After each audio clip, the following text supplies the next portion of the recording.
Hello and welcome to the very first edition of High Definition on i24NEWS. I'm Michelle Devone, and we're very excited to be able to share and discuss a rich variety of documentary films with you every night, which will explore cultures and sectors of society from Israel to Africa, America, Europe, and back to the Middle East. Hold on tight. It's going to be a fascinating journey. Tonight on High Definition, we take you to meet and hear rare women who survived one of the harshest atrocities of our time. Women captured by the Islamic State, kept as slaves and forced to endure unimaginable sexual violence and physical and emotional abuse.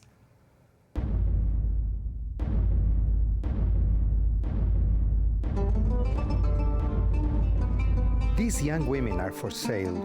Each one of them has a price, between $1,000 and $20,000 US. It all depends on how beautiful they are, if they are still virgins, how slender, if they are light-skinned and light-eyed, and above all, if they are submissive. This is if they accept passively the torture and violations of their future masters. We are now in northern Iraq, between Dohuk and Mosul. For several years now, Iraq and Syria are countries that are partially occupied by Islamic State. We are about to arrive to the Sharia refugee camp in northern Iraq. This is where the refugees are staying, men, women and children, who arrived mainly from the area of Sinjar, an area occupied by Daesh, the Islamic State. We are now in the biggest Yazidi refugee camp in the world, the Sharia camp. This camp is home to 6,000 women and children, thousands of children, by the way, many of them only infants, who were taken by ISIS to the slave markets of Mosul in northern Iraq, a short distance away, as well as to the ISIS capital, Raqqa, in northern Syria.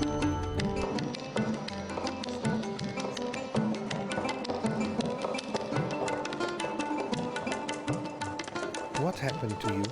يفاري ساعات السيدة طلقة مافانيان ساعات السيدة طلقة مافانيان أمنا نفستن هاتا ساعات شاشي يسبهي ديما مدرو نشتيبون وطلقة ديم تاعنا ما الدري ما يحوشيك هاد كوري مني ما زنب خوديش غير جدري حوشي فلتي تزاني الراس الدري حوشيك هاد قول كردري نابد نكرنا قرعة نابد مرة قادون بيسين وهرك داعشة كتاب يقا خود كيشة بني أكيلي در كدبان یک از ربال در کتیم سه روز از ربایی بوم و بالانگاز بتشتكي نبوس برما محكمة سكوتم.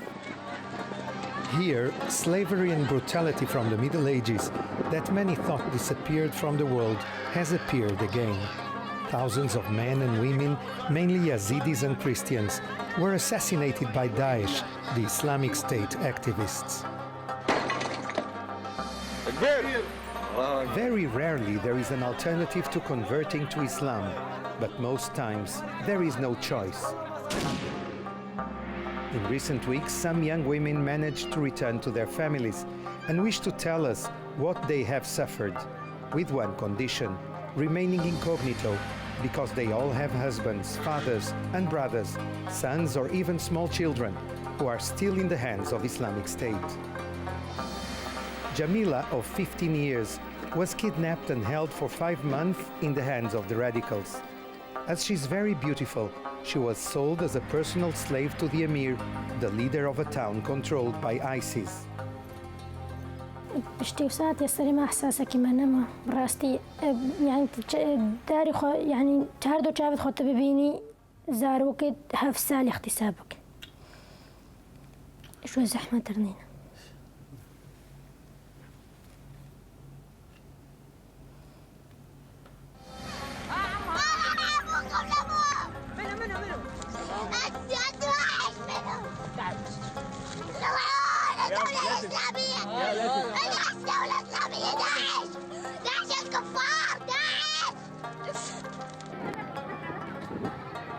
Sabaya. This is the name that makes all these young women quiver when they hear it. It is the slaves' market of Mosul, Iraq, just a few kilometers away from the camp, and that of Raqqa, the Islamic State's capital in Syria. The Yazidi women are the main victims. اليوم سوق السبايا، اليوم سوق وما ملكت أيمانهم، اليوم التوزيع. بالله عنك كلنا نصيب والله يا رجل انا ادور ان شاء الله يعني واحد جديد واحده ابو فهد اليوم سوق الصباح لازم ناخذ اخوي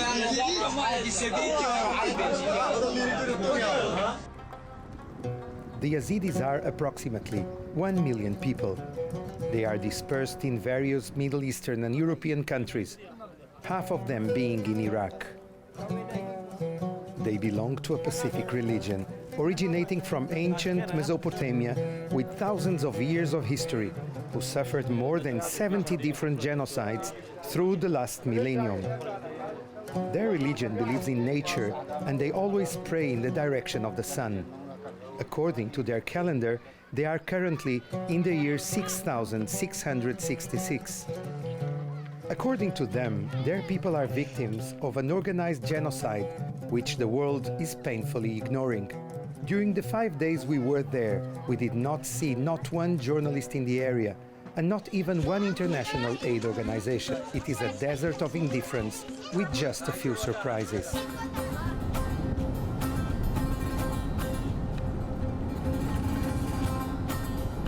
עוברים פה ואנחנו רואים כאן חיילים כורדים, פשמרגה, עיראקים. יש לי ילדים ויש לי נכדים בארץ. אני חיה עם התמונה שלהם מול העיניים שלי, מול העיניים שלי. לא פה, נכון? כן, כן פה, סורי. דאעש כן מסתובבים פה. יש מפעילים כאן, סמויים. צריך לדעת למי ללכת, למי להתחבר, ולהיות מאוד זהיר בנושא הזה. זה לא ירושלים תל אביב פה. את נוהגת פה כאילו את בבית. שזה הבית שלי, אני בבית.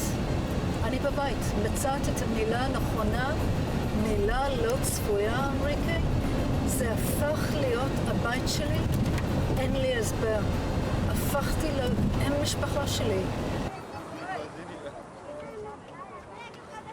Lisa Miara is a British-born Israeli who lives in Jerusalem for 40 years now.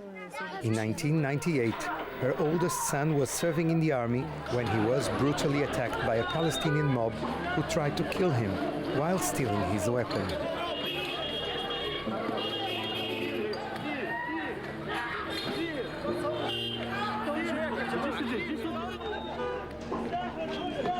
קיבלתי ילד בחזרה באותו יום בחדרי ניתוח של הדסה עין כרם. ילד מרוסק באופן פיזי כמובן ובאופן נפשי, וזה שנה לי את החיים בשנייה. But that wasn't all. 4 years later, in 2002, her son brushed death again when a suicide bomber exploded in the Moment Cafe in Jerusalem. The next day, her son had to bury some of his best friends. ואני באופן אישית, התגובה שלי זה התגובה של אתה הטרור, העזת להיכנס לבית שלי, הגעת לבית הלא נכון. אני לא אתן לך לשבור אותנו, אני לא אתן לך לנצח אותנו. אם הטרור עשה את זה לבן שלי, אני אהיה עוד יותר גרוע לבן שלי אם הוא לא יתרומם ויקום על הרגליים וימשיך.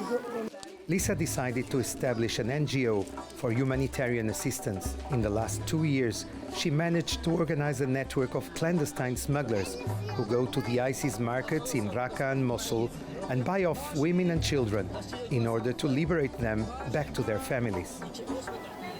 او گروپی مش پیش یعنی بیش احتیاطش قال 2014 ما دست به شغل خاکر اما کی گروپ کیون ما دست وی کاری کرد اوش ما شبكه كخل رخ داعش تشكريا وجي هفالن وقت بيجي نداعش نو هفالن مين الوي رخنا او شبكه ما توسع كر يعني وقت بيجي ما ببرفرح كر حتى انه جي هيا ما برفرتر هرو برفرتر دبي او تليفونات قالت كانوا تنسيق ما قالها ما عندك هفال هنا خد هنا كشكه تليفوننا بيجي معلومات او موعده جدنته بيشتي موعدي ما هفال خد فريتنا مع عمل لك خاص ندرت خنتنا. Every week, Islamic State publishes on the internet photographs of women and children which will be traded in the markets the next day. והילדים הקטנים, את סיפרת לי שהם מגיעים לפה, אלה שאתם הצלחתם לשחרר, ולפעמים בגלל שהם תרגלו עם דאעש כל מיני עריפות ראשים של חתולים וכאלה, מה קורה להם כשהם מגיעים לפה? איך אומרים, they're brainwashed. זה כבר הפך להיות חלק מה-DNA שלהם. להתפלל 5 פעמים ביום, לערוף, להרוג, להכין הגורות נפץ, להכין את כל הדברים.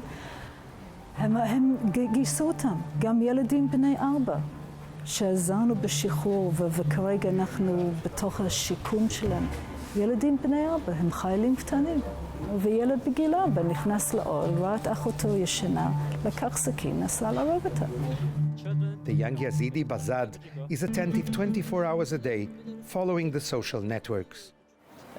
تشي بلابي ومتابعة كي بتوثيق وان عندك حالة مدينة مثلا فيسبوك كده مثلا وكي عرض كان حالتك أو وقت فيسبوك هفالك محددة هين أو عندك جروبات محدد بس أو تدا وقتي كيشكي عرض كان بتشكي عرض كان مثلا بيجن مثلا كبيجن كيشكي بيجن سبيل للبيع عمري فقرات إذا بحث كان تشي جنسي بحث كان مثلا بابو جنسية شاوية يعني عندك تشت قلق تشت أو يعني وقت بيجن سوكي تشت كان كازوتر بيت فروتن شو اللي من يدي توثيقة هزر داعش كتابة مقالات مجلات تقارير فيديو تصوير أفان تشت حمام توثيق كين أو بسيارة تشمك تقول أم هزر كين داعش خلاص بس. Is Lisa helping you to release women from ISIS and from Syria? عندك حالة ما قلتي هاري كاريا كريو كيشك هاتي نجيم ما كنت بيجي مقابلة ليزا جيت قلوان كريو هاتينا فيدريا تاكيد از بيجي منه وياك جوانيت ليزا مساعدة كرينو هات تشافي ملك هتويل فيدريا هيك سوريا هاتينا مساعدة كري زيري Zeri, a 25-year-old girl, was pregnant when she and her 2 daughters, 5 and 7, were captured by Daesh activists in the Sinjar area in Iraq. The day she was kidnapped, in August 2014, 5,000 Yazidi men were beheaded. راسي أزو بيبينا البعمو بيبي الرقامابو وأزبر ما تهتمر أزو هردوكا تشخب تنيبو هات أزش مقار كريمة بزورة وكا قوم آفد في قوتا مرابا ومقوس رانابا بزورة أسراكر مجل كده رشانين قوات البرخوكي أزبر ما عليكي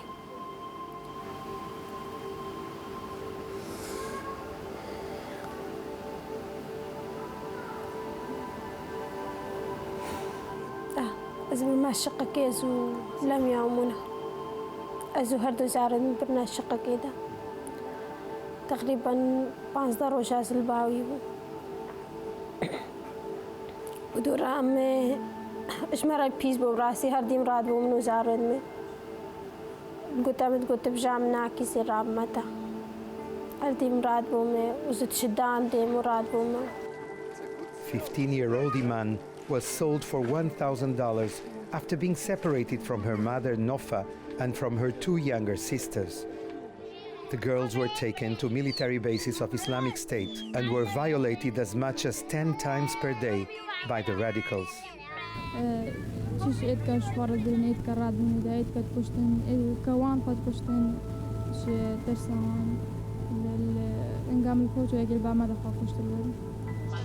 The 4 women live in the Sharia refugee camp and refuse to give up hope, despite the traumas inflicted by 9 months of torture. ترونينا وحتى فنام دانين مانينا باقا شنغالا بوغال وريا كي شرجي كريجي ما دي بيجا جافي خو سريجي كريبول بالنگدوي داني وافيز بجم كريما تامن كن هاوي كشتي بو خوين الغهوي رتات هي امراسر سكني. Zeri's son, who was born while she was held captive, was taken away by ISIS to be educated as a Muslim and was baptized under the name of Omar. Zeri tried to run away with her daughters from her owner's house in Raqqa and was held imprisoned for 1 week. She was then sold again in the local market. خدي أبو عبد الله بعمر جبابي من مصر وتقدم إلا اغتصابكم يعني سبي ما بعتها براسي هذا بعمل بزور بس هرديم از قريام وراد بوم وراد وزارم اسبوع كيل بالبوم وسفرقتم مع ابو حمزه مخافي تبلنجوي مكو هكتت في أزيم غلامتي عواكم غمنينا غش خدامي رجورة بس كعالمنا بحملة جو خدامي عم بكا مو غمنينا هردي خدامي عوان بكر وتشو جنا خدرتي خست وتهات هر مثلا Iraq to allocate a plot of land in order to build a psychiatric hospital for these women and children. Today, Lisa's NGO Springs of Hope decided to give out to all the children of the camp some photo cameras as part of their rehabilitation treatment.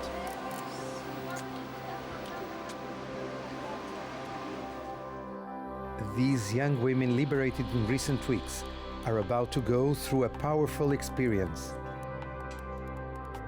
Iman and Jamila are getting their makeup and hair done and are getting dressed up in order to participate in an event that they will never forget.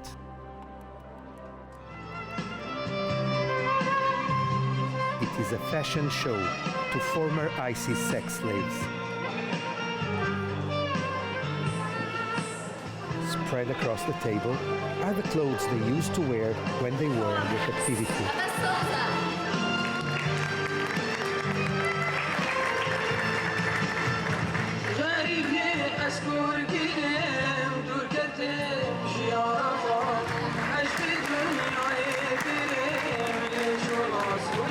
Zeri is incapable of participating in the fashion show because she finds it impossible to bury the memory of her ordeal and that of her daughters, including 7-year-old Lamia.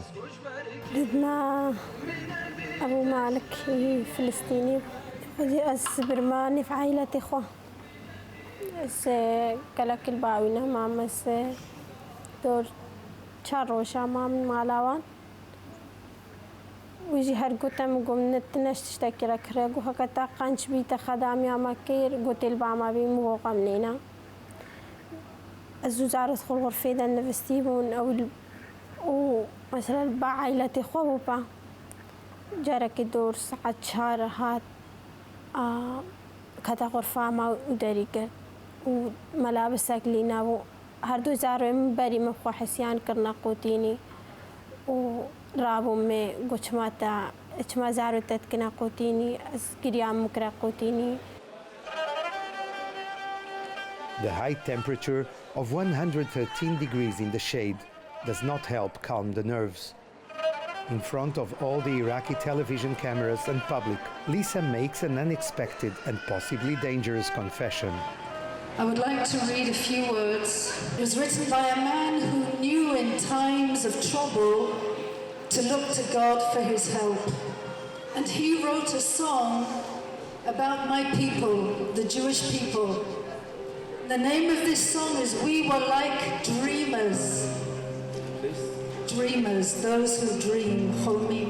And today as a strong nation, we bring our song back to you.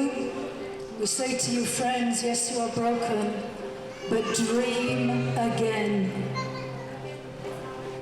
You have here Iran, you have here the Islamic State so close to us, really. And you are saying you're an Israeli to everyone. How come? In the beginning, I tried to hide it. It's very hard to hide your identity for a long period of time. And within a few months, it came out. It didn't come out at my choice.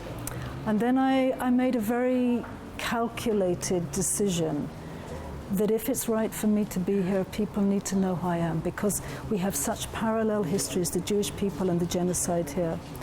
And I found, in fact, that doors opened, which shouldn't have opened, because I came from Israel. From this moment onwards, the security measures tighten around Lisa, but she decides to take the liberated children to the Yazidi Mecca, the town of Lalish, which is even closer to the ISIS militants' whereabouts. This is the holy Yazidi town. According to tradition, everybody must run 3 times back and forth between 2 holy stones in order to cleanse their sins. The most important moment is the meeting with the Baba Sheikh, the main spiritual leader of the Yazidis, considered to be a saint to his own people. We spoke with many women who were slaves only some weeks ago in Syria, in Raqqa, in Mosul, and now they are here and we don't see revenge and anger. How come?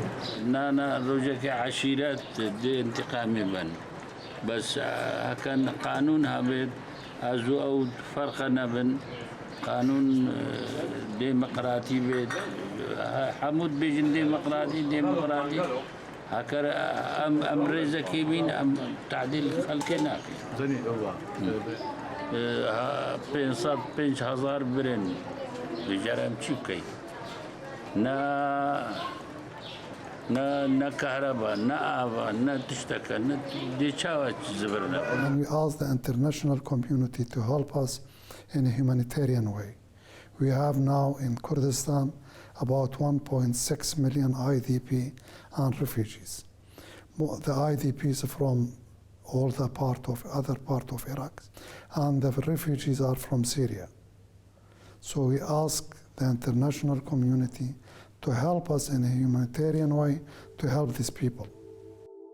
Zari's husband, Jamil, has disappeared on the same day she was kidnapped. Nobody knows if he's dead or alive, and until the end of the war, she's not allowed to remarry. There are thousands of cases like hers. Recently, when Zari was in the capital city of Islamic State, Raqqa, her father-in-law, Saidu, received a surprising and alarming call, an ultimatum. ما طريقة أبو شجاع واسطة وانو وأوا سوريا أبو الرقايب ما بدي دفترة وبيز ورقة هذه مكري السيستم هاي عن زدهات 2015 شلو بكون مجبور بو خدي الشخص. It was one of the messengers in Khalil's network, Abu Sujja, who already helped return hundreds of slaves from ISIS. اسمها كالبالبو واسفروت ما جماعة أبو الشجاعة أبو الشجاعة أم هربي ما. With the help of Lisa's NGO and neighbors from the refugee camp, Zari's father-in-law managed to put together all the money on time. The distances are very short. 45 minutes after the delivery of the ransom to the terrorists, a car coming from Mosul appears at the Yazidi refugee camp. It is Zari and her 3 children, including Omar, who is replaced with the Yazidi name of Sujja, the name of his liberator. This is how this young women's nightmare comes to an end, who through a year and a half was sold 7 times along with her children in the slave markets of the Islamic State. At Sharia camp they say that ISIS still holds more than 3,000 women and children in captivity. This is a genocide, and I think the world should be absolutely ashamed and disgraced that the governments and powers that be did not immediately reckon this as a genocide, did not send in everything that was needed from troops to finance. This could have been taken care of 2 years ago, I'm sorry. It is a shame and disgrace, and it shows that there are people groups which are disposable in a second.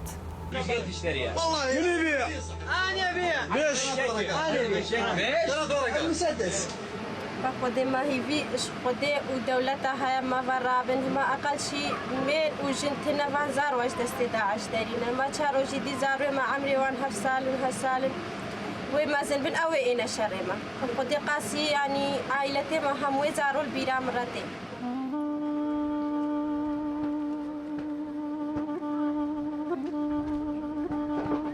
Now everything depends on the conscience of the international community. In this last documentary, we met Lisa Miara, who established Springs of Hope, an NGO dedicated to support the Yazidi community. Lisa spends more time in Iraq than in Israel, but we were lucky to meet her at her Jerusalem home right before traveling back to the refugee camp in northern Iraq. Lisa has dedicated her life to helping the Yazidi community and has also worked to free Yazidi women through their purchase at the IS slave markets. However, this is something her NGO decided they can no longer do. Lisa Miara, an inspiring woman who won't give up on the Yazidis. I take the DNA of Jerusalem with us. I take the DNA of, I believe, close to 20 years of working with those who faced death and survived terrorist attacks here. I take our DNA of this city to Iraq. You feel safe when you're in Iraq? Oh, totally, totally. I mean, totally. It's a country where there's very little, well, not international, but between city road signs. And like some places, they have a name both in Kurdish and in Arabic. And so you can be driving towards Erbil, and suddenly you won't see Erbil, you'll see Hola. And if you don't know Hola is Erbil, you think, where the heck has Erbil gone to? And there's no GPS systems, there's no maps, and you just have to guess it. You head for the basic direction, and I think the whole concept of Iraq is scary. The border, Iran, is scary.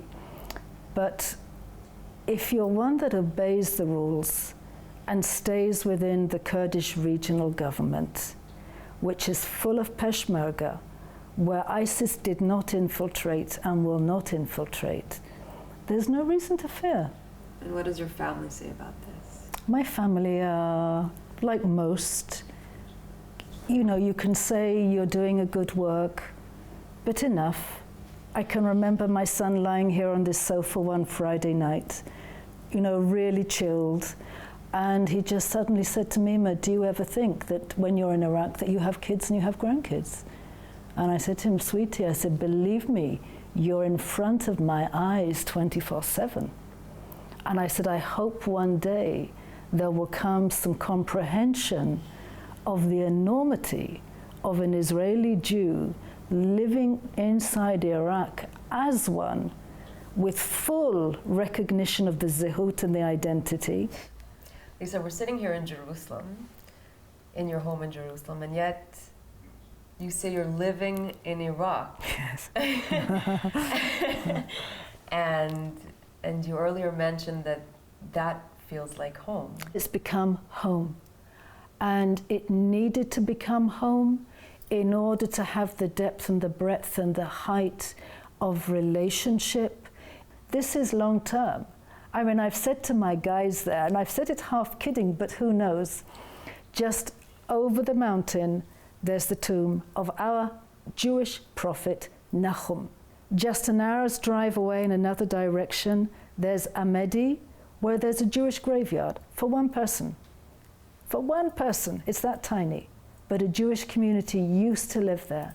And I've said to my guys, if ever I die here, please dump me my bones either in Amedi or in Nahum. I don't want to go back to Israel. And I said it one day to some friends here.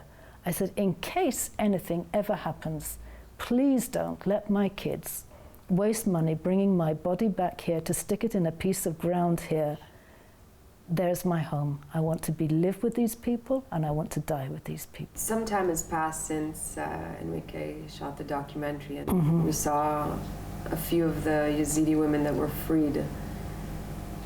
What's the situation like now? The situation is basically still the same. It's to be there for the long haul. I think what is different is that I'm seeing and meeting and over periods of time where relationship is really built through establishment of programs, for example, a sewing factory, a video therapy program for kids who've come out of Daesh, and also just for the continuity of doing life there, of being willing to be in the tents at 50 degrees in the summer and in -10 in the winter with all the mud, and have setting up a base. I think there's trust and relationship that is now enabling them to feel confident with us and to release their stories. I'm seeing more and more of the breaking of the lies of these kids. One of our kids who I knew had not been radicalized, he's only about 5 years old, But his story finally came out. And the story was that in this place where they were being held captive, where there were several Yazidi women and kids, there were some young Yazidi kids crying, like baby toddlers age. And some of the captors took these kids and bashed them on the floor until they killed them. So is anything different? Yes, they're talking. They're talking now. And I just can't deal with the apathy of the West, and I can't deal with the silence of the West. I just run out of words, Michal. I run out of words. Kids that went through the horrors that you describe, what kind of treatment and how do you reverse such radicalization? My answer is I don't know. And I would actually defy anybody who's even qualified to say that they know. When a child gets up at whatever time it is, 4 a.m. in the morning, because he's used to praying, and tries to force the entire tent to bow down and to worship Allah, is that these people don't respond in anger or frustration or like, I want to sleep, just get back and sleep. But they manage to divert the attention and to love on them with such patience that I think this is the best de-radicalization program.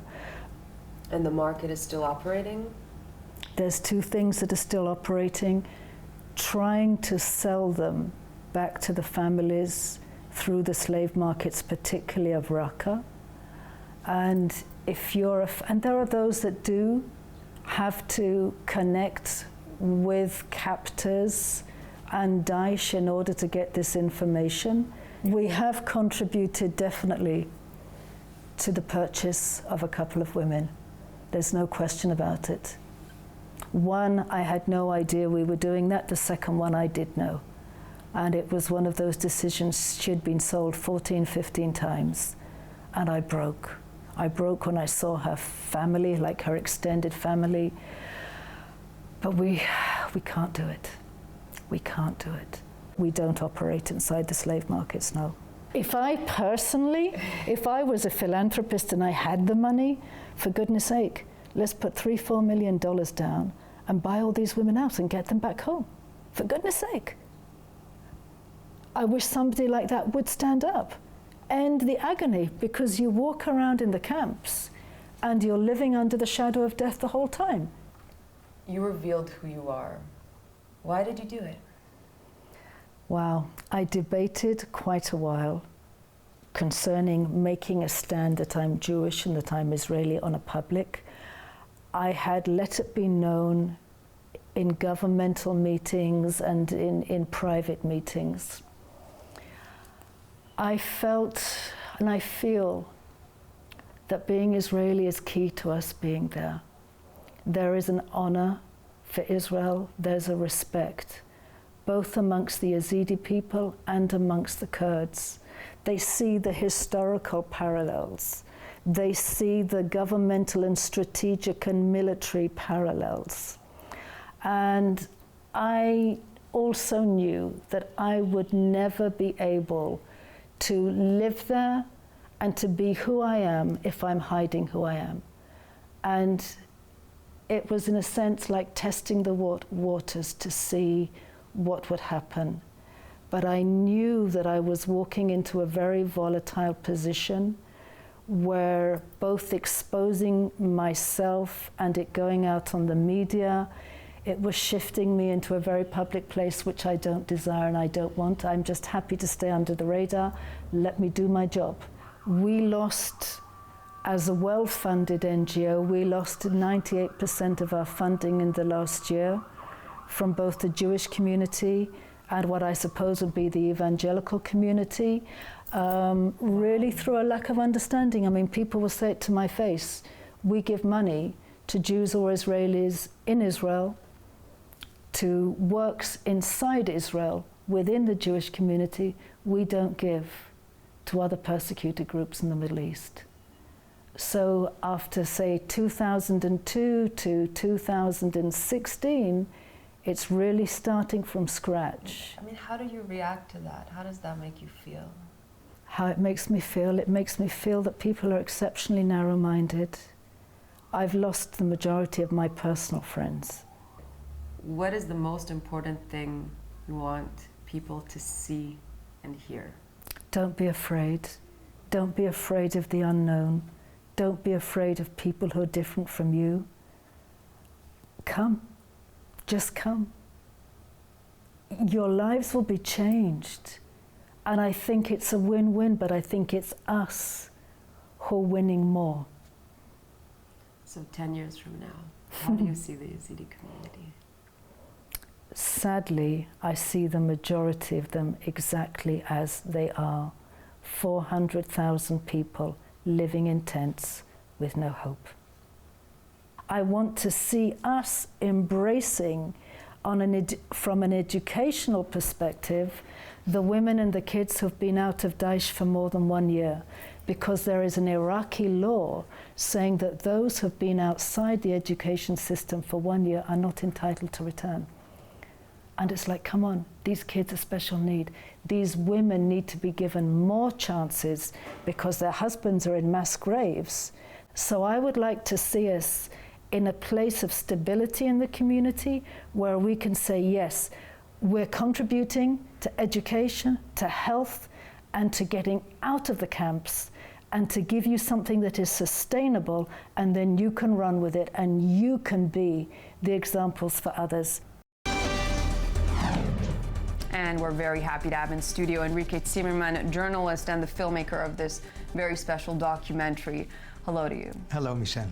So Enrique, do tell us, first of all, how did you meet Lisa? This is really such a unique story to see an Israeli Jewish woman traveling and really becoming a part of the Yazidi community in northern Iraq. How did you encounter her at first? Well, you know, I heard about an organization, humanitarian organization, led by an Israeli lady who had some dramas here in Israel. Her son was involved in 2 terrorist attacks in Jerusalem and in the West Bank.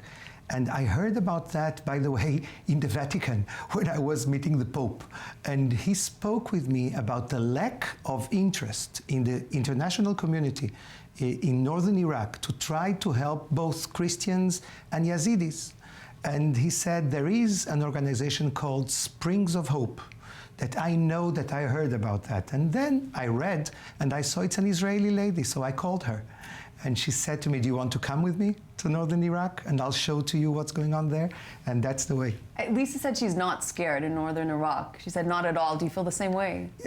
You mean me, myself? Yes. Are you scared? We must be always scared, you know, because I was with Lisa in her car and she got lost. And we were close, very close to Mosul, controlled by the Islamic State. So you must be very aware. It's true, she's really a very, very brave lady. And I can see, I saw her, I observed her when she was in front of the Iraqi TV and she was saying, I'm Jewish, I'm Israeli. That was quite remarkable. And in it's a very brave and difficult decision to make. Absolutely. But she said, I prefer to be myself, saying to them that if they discover it afterwards, and they will come after me. So she has the cooperation of the government, the Kurdish government, and they are helping her to fulfill her dream, which is creating a hospital in Dohuk, in the northern Iraq. Enrique, I want to talk about the sex slave. First of all, in your documentary, you show that Lisa is involved in the purchasing of women who are slaves in order to free them. Lisa said they no longer do this. They decided not to contribute to the sex slave, to the slave market, even if it means not saving these girls in this way. What do you think about that, and what is the most effective way to save these women? Well, first of all, it's a dilemma for Lisa. I understand her, because sending smugglers with money, in a way, you're financing a terrorist group, maybe the most important terrorist group today in the world. But at the same time, there is a real question, moral question, what to do. You know, Michelle, I heard this morning, they still have 2,300 girls in the camps, in the slave markets. So right now it's operating and 2,000 girls. And we're talking girls, 2,300, ages 10, 11, 7 sometimes. Exactly, till I think 22, 23. And they were sold last week in Mosul and in Raqqa. They publish in the internet their pictures Monday, and Tuesday they were sold. And and that's happening for more than 2 years now. And nobody's doing nothing. And I must tell you, when I first went there... How do you explain this? You know, nobody's doing nothing. I mean, Islamic State is in the headlines everywhere, and yet the Yazidi women and girls that are being sold as sex slaves at ages that are unimaginable and nothing's being done. How can everyone turn a blind eye? The international community, this is not making headlines, if anything. Everyone is involved in the military campaign against the Islamic State. 67 countries. It's a kind of a world war over there, both in Syria and in Iraq.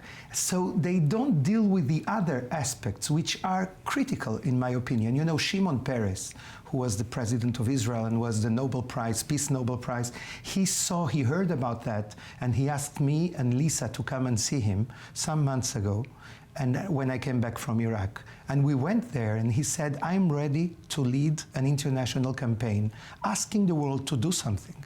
But unfortunately, he passed away, so I think we should find someone else to do that. Maybe the General Secretary of the UN, who is now new, Antonio Guterres.